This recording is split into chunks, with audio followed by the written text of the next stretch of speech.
Hi friends, ఇక్కడ can చూస్తున్నారు కదా. ఈ క్యాన్ చుట్టూ టెక్స్ట్ రొటేట్ అవుతున్నట్లుగా ఉంది. ఈ డిజైన్ మీకు ఎలా చేయాలో తెలుసా? సరే, నేను చూపిస్తాను. ఇది ఇలస్ట్రేట్ లో చాలా ఈజీగా అవుతుంది. ఇక డిజైన్ మొదలు పెడదామా? పెన్ టూల్ తో ముందుగా లైన్ ఇలా డ్రా చేసుకోవాలి.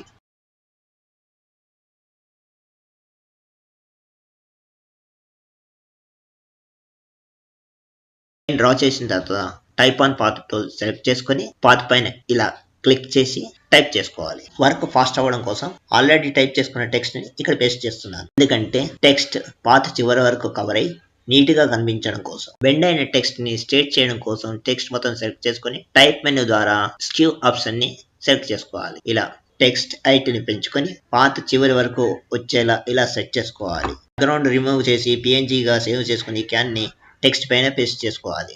ఈ క్యాన్ టెక్స్ట్ లేయర్ పైన మరో రెక్టాంగిల్ ని మిడిల్ లో డ్రా చేసి ఈ విధంగా క్లిప్ మాస్క్ చేసుకోవాలి. పైన కింద క్యాన్ హైడ్ అయిపోయి టెక్స్ట్ ముందుకు వచ్చింది. దీని వల్ల టెక్స్ట్ క్యాన్ చుట్టూ రొటేట్ అవుతున్నట్లుగా కనబడుతుంది. అర్థమైంది కదా క్యాన్ చుట్టూ టెక్స్ట్ రొటేట్ ఎలా చేయాలి.